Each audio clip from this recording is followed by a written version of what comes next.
morning. Ayan, tara. Oh, may nakita ako nga. Nag-iisang ano doon. Ayun, nag-iisang bayabas. Tara, puntahan natin, ha? Punta tayo doon sa bayabas. Ayan. Wala magawa pa. Ikot-ikot lang dito sa garden. Ayan. Puntahan natin. Kuha tayo bayabas.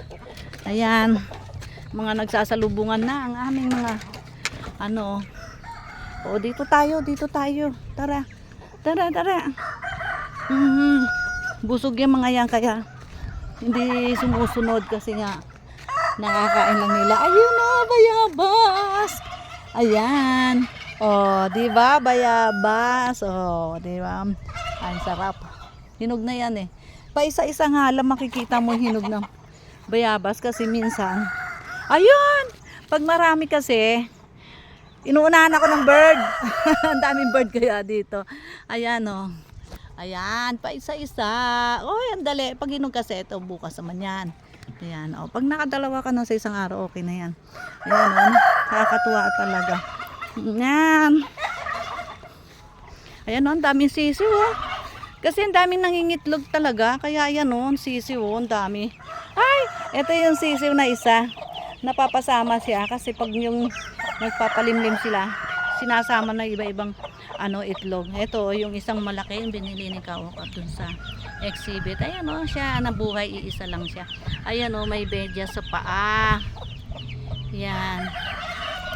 Buhay siya yan, sama-sama sila dyan. Ayan, dami o, nakakatuwa. Napapabuhay ni Francis. Ayan.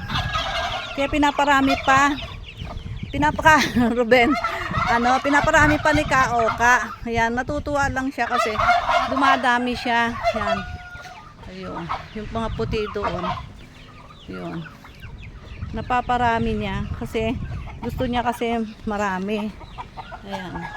Kaya lang minsan namamatay din kasi. Pag yung nag-aaway-away. Ang hayop kasi, nag-aaway-away din. Ayan, yung pabo. Ayan, marami pa. Ikot-ikot yan. Ikot-ikot yan na maraming mga manok-nok. Ayan. Papahinga sila, ikot-ikot. Alam nyo ba, pag busog yan, di yan na hindi yan susunod sa iyo. Pag yung time lang na talagang gutom na gutom, yan, sumusunod sila. Kaya tinataon ko na binibidyo ko, sumusunod sila. Ayan. At tapos doon tayo, ang dami itong yung kapitbahay namin. Ayan, ang dami nila dito. Ayan o. Ayan o, sige, doon na kayo, doon na. Ayan ka, pahinga nila pag yung mainit yan. Nandyan sila, dito tayo. Punta tayo sa overlooking. Ayan. Dito yung overlooking na daan namin. Ang daming mangga doon, no. Dito, antakin mo dito, ang sarap. Dito ka, oh. Ayan, dati dito kasi malawak yung ngayon pinalilinis nga namin. Tapos isa pa nakakatulong yung baka. Pag umikot dito nililinis na tong dati talagang madabong ang dito damo. Ayan. Oh, tapos ito may gamit bahay kaming libre ka na. Ayun oh, yung mga aso po, tingnan mo. Tingnan, nagugulatin natin ha. Gulatin natin. Ayan. Gulatin natin. Ayan. Tingnan mo. Hoy! Ba't nandiyan kayo? Poka?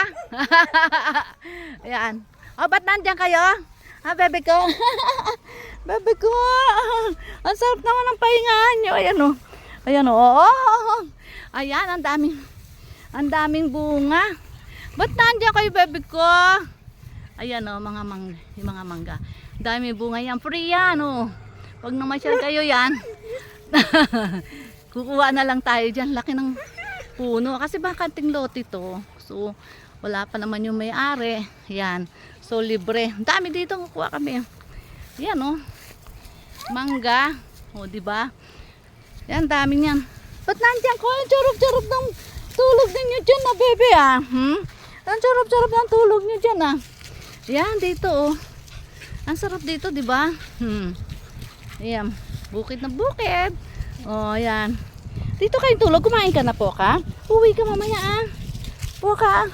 Tuntua yung dalawa. Tuntua. Po ka. Ayan. Tara, pasyal tayo po ka. Samahan mo ako. Penny, pasyal tayo. Ang sarap. Oh. Asan si Sarah? Sarah! Sarah! Asan po? Asan si Sarah? Ha? Ang sarap ng tulog nila dyan ah. Ayan, dito lang yan sila. Kaya ang kagandahan ng ang aso ko. Meron doon sa harapan, meron sa gilid, meron dito sa likod. Kaya walang makakapunta doon sa bahay namin kasi nga, paikot sila. May kanya-kanya silang destination. Wow, destination. Ayun, parang nare-relax sila. Parang tao din na naghahanap ng pwesto na makaka-relax, sila naman nandito. Kaya pag may dumadaan tao dyan, mayroon makita sila, tinatahulan nila. Kaya alam namin yung sa paligid ay may tao. Ayan, balik tayo sa amin. Dyan lang kayo. Ay, talaga naman. Ayan. Sige. Yan, nakakatuwa talaga. Bait yung mga aso kong yan. Pag gutom naman sila, alam naman nila yung oras na gutom sila. Yan, sila. Nagpaparamdam din, uuwi yan sila para kumain. Kasi alam nila yung oras ng kainan.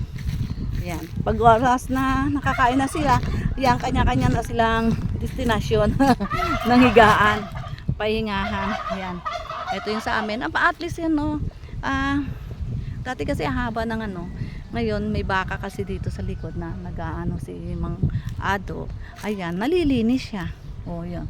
Kaya maluwag na malinis na. Saka minsan ito nga pinapag-grass cutter ko rin sa aking mga makigisig na kasama. Yan. Yan ang nila trabaho. Kaya sabi ko nga, kasi itong paligid namin puro yan, minsan di mo maalis yung mga, di ba, mga hayop. Pero ngayon wala nang ahas dito. Dati kasi maraming lumalabas, pero ngayon wala na. Saan tayo pupunta? Diyan? Ha? Ayan. Ayan. Tara. Doon. Dito nga may bayabas dito, kaya lang binabahayan ng ang init, dali. Ayan, ito. Yan, always naman na pinapakita ko, 'di ba, overlooking yung sa likod namin. Pero yung mga lupa na hindi amin yan, 'di ba? Yan. Kaya lang, wala pa, bakanting lote. Ginagawa namin, pag may mga bisita, pinapasyal namin dito, yan, para makakapag-picture sa taking, yan. Aliga, uwi na dito, Poka. Yan, kabisado mga aso na yan. Yan, diba? Okay? Pasyal ko na lang kayo ulit, no? Okay. Wala, nagpapaaraw lang ako, saka nagpapapawis. Mamaya maliligo na. Punta ako dun sa magpapa pedicure ako. Ayan. Okay, bye mga friends. Ayun yung hotel na yon. Mga paligid kasi namin hotel. Kaya maganda. Okay, presko dito mga guys. Presko, ayan. Tanaw-tanaw. Ayan. Okay, bye mga friends. Bye.